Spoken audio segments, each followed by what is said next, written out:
আমাদের ভারতবর্ষের সব থেকে বড় রাজ্য হলো রাজস্থান। এই রাজস্থানের অধিকাংশই জুড়ে আছে মরুভূমি।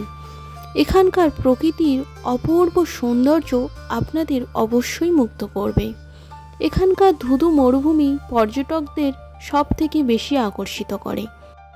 আজ আমরা ঘুরে দেখব বিখ্যাত জুনাগড় ফোর্ট। চলুন তাহলে বেশি কথা না বলে ভিডিওটি শুরু করা যাক। আমাদের রাজস্থান ভ্রমণের কথা আগেই তো আপনাদের বলেছি। আমরা বিকানেরের পর যোধপুর, মাউন্ট আবু, তারপর জয়পুর যাব। এই যোধপুর শহরের নাম তো অনেকেই শুনেছেন, যেটি ব্লু সিটি নামে পরিচিত। রাও যোধা রাঠোর স্থাপন করেছিলেন। তখনকার সময় অনুসারে রাজার প্রথম ছেলেই হবে পরবর্তী রাজা। তাই রাও বিকা যোধপুর ছেড়ে দিয়েছিলেন, কারণ তিনি প্রথম সন্তান ছিলেন না, তাই তিনি ওখানে রাজাও হতে পারবেন না। তিনি চলে এসেছিলেন ফাঁকা মরুভূমি অঞ্চলে। তিনি নিজের প্রচেষ্টায় তৈরি করেছিলেন নতুন একটি শহর। তার নাম দিয়েই এই জায়গার নাম দিয়েছিলেন বিকানের। আমরা বিভিন্ন জায়গায় অনেক দুর্গই দেখি, যেগুলো পাহাড়ের উপরে তৈরি করা হয়, কিন্তু আজ আমরা দেখব মাটিতে সমতলে তৈরি করা দুর্গ, যা রাও বিকা নির্মাণ করেছিলেন। আমরা এখন সেখানেই এসেছি, জুনাগড় ফোর্ট। এই জুনাগড় ফোর্টের আগের নাম ছিল চিন্তামণি ফোর্ট। এখান থেকে রাজারা লালগড় প্যালেসে চলে যাওয়ার পর এই ফোর্টের নাম হয়ে যায় জুনাগড় ফোর্ট।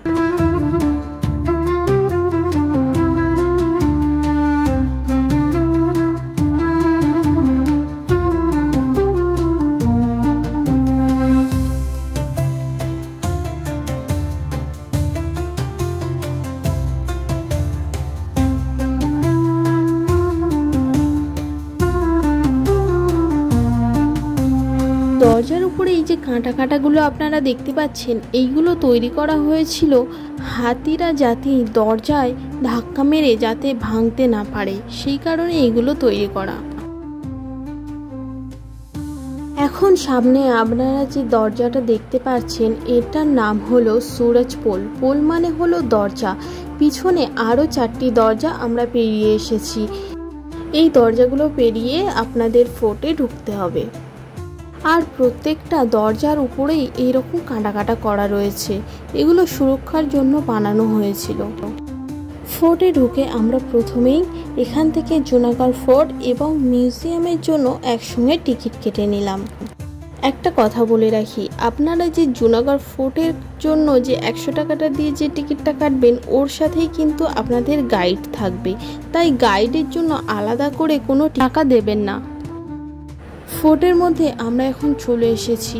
পুরো ফোর্টটার মধ্যে এরকম সুন্দর সুন্দর কারুকার্য করা আছে, আর উপরটা এরকম নেট দেওয়া, যাতে কোনো পাখিরা এখানে ঢুকে নোংরা না করতে পারে। আর দরজাগুলোতে এরকম চেন দেওয়া আছে।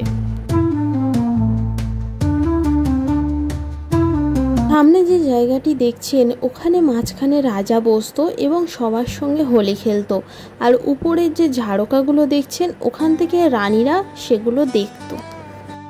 এই যে জায়গাটা আপনারা দেখছেন, এটা মেনলি ব্যবহার করা হতো হোলি খেলার জন্য। এই জায়গাটির নাম হলো হোলি চক।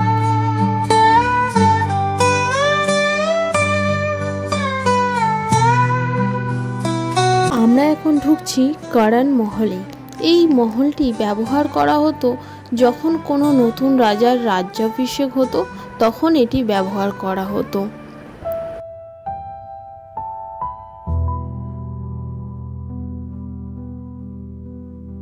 আর এই যে সিংহাসনটা দেখছেন, এটি হলো রূপো দিয়ে তৈরি। 300 কেজি রূপো দিয়ে তৈরি করা হয়েছে এই সিংহাসনটি। আর নিচের যে কার্পেটটা দেখতে পাচ্ছেন, এটি তৈরি হয়েছে উটের লোম দিয়ে।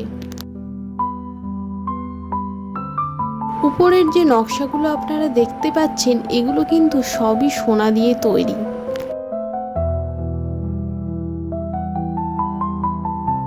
এই যে দরজাটা এখন আপনারা দেখছেন, এটি কিন্তু রূপো দিয়ে তৈরি, আর এর ওজন হলো 65 কিলো। এখন আমরা যে মহলটিতে আছি, এটি হলো অনুপ মহল। এখানে গান বাজনা করা হতো।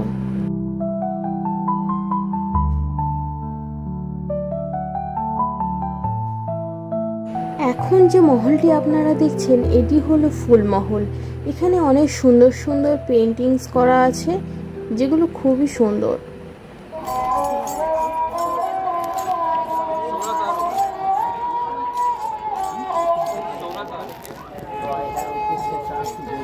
রাজারা যেহেতু সূর্যবংশীয় ছিলেন সেই কারণে এখানে একটি সূর্য দেবতার মূর্তিও রয়েছে।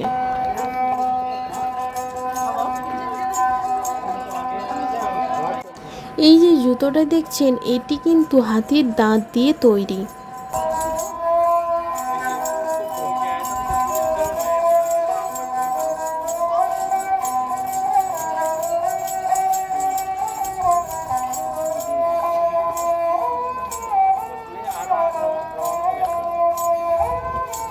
থেকে বড় যে অস্ত্রটি দেখছেন এটির ওজন হলো 11 কিলো 500 গ্রাম।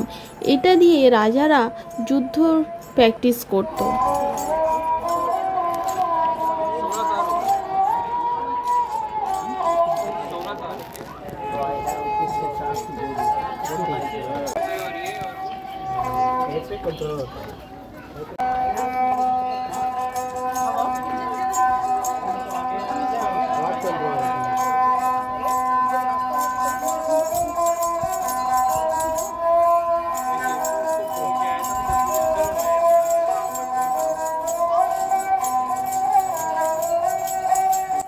এই যে মহলটি আপনারা এখন দেখছেন এটি তৈরি করতে 56 কেজি সোনার ব্যবহার করা হয়েছে।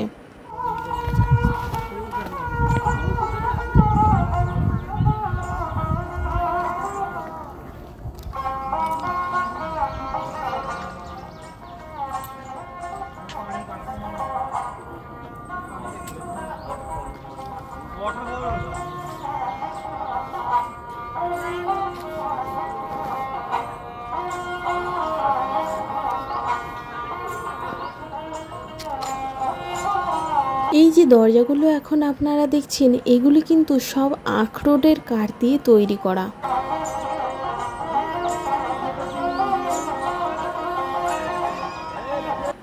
এই যে অনুপ মহল দেখছেন এর পাশেই রয়েছে বাদল মহল।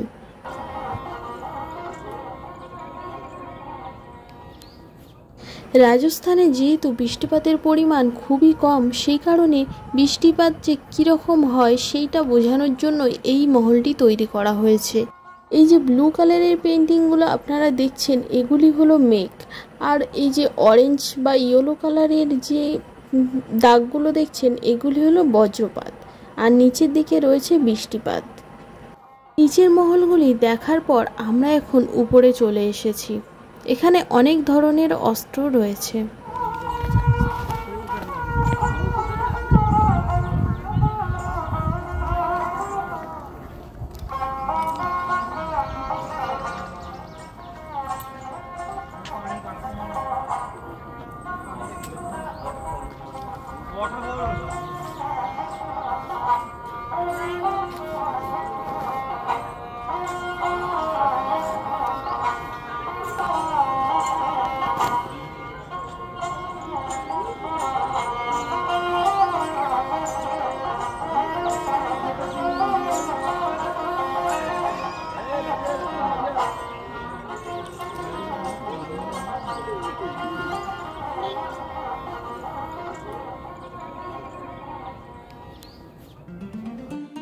এই যে মহলটি আপনারা এখন দেখছেন এটি হলো গজ মন্দির। এর ভিতরে খুব সুন্দর কাজ করা রয়েছে।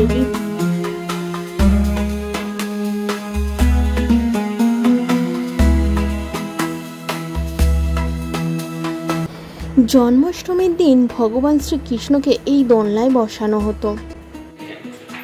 और हाइट इसलिए कम में बैठती ताकि कोई पलंग के नीचे छुप ना सके। এই যে ঘরটি এখন দেখছেন এটি হলো রানীর শোয়ার ঘর, আর এবার আমরা যাচ্ছি রাজা যে ঘরটিতে ছিল সেটি। এই যে খাটটি দেখছেন এই খাটটিতে রাজা ঘুমাতেন।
ग्रीटिंग कार्ड्स, राजाओं को जन्मदिन पे, शादी समारोह पे दिए जाने वाले बधाई पत्र। बीकानेर के जो 23rd महाराजा रहे कर्णिक थे, वो बीकानेर के अंदर 5 टाइम मेंबर ऑफ पार्लियामेंट रहे 1952 से लेके 1977 तक।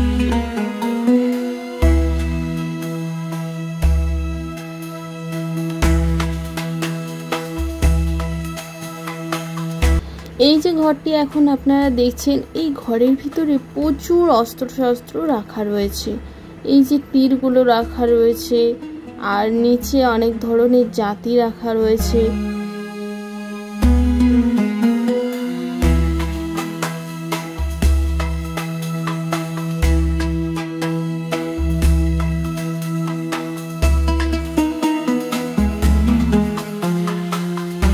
আর এইদিকে সমস্ত ধরনের তলোয়ারগুলো রাখা রয়েছে। এই তলোয়ারগুলো কিন্তু অনেক বড় বড়।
এই যে ঘরটি এখন দেখছেন, এই ঘরটাতে অনেক ধরনের বন্দুক রাখা রয়েছে, ছোট বড় অনেক লম্বা লম্বা বন্দুক। এই যে সামনের বন্দুকগুলো দেখতে পাচ্ছেন, এগুলো বিশাল লম্বা।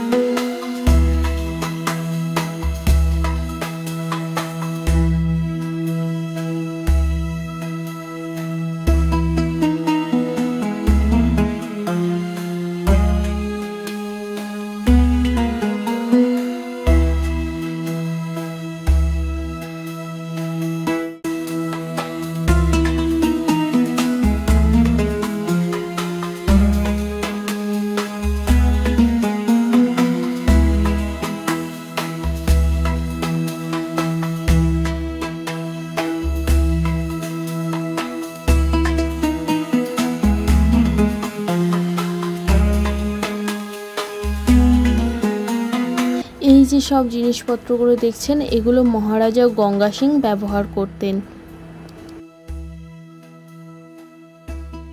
এই ঘরটিতে যা জিনিসপত্র রাখা রয়েছে, এগুলো সব মহারাজা গঙ্গা সিং এর।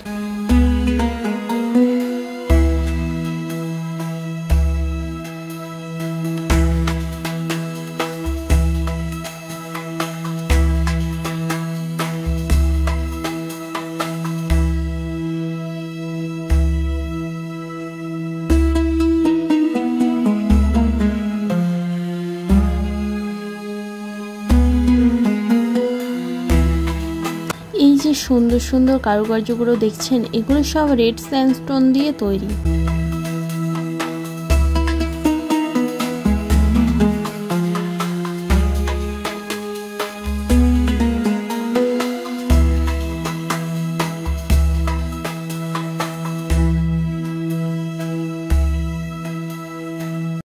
राजा की यूनिफॉर्म, ऑफिशियल इंस्ट्रूमेंट है जैसे diaries, bags, paperweight, compass, और ये कॉर्नर में है इंटरकॉम, टेलीफोन एक्सचेंज, और किले के अंदर एक रूम से दूसरे रूम में बात।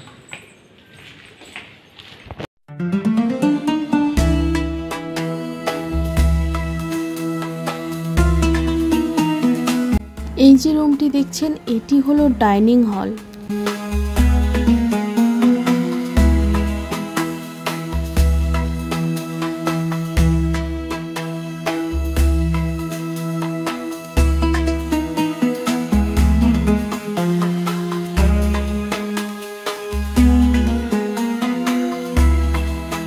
ভিডিওটি এই পর্যন্তই। দেখা হচ্ছে পরের ভিডিওতে, ততক্ষণ আপনারা সুস্থ থাকবেন।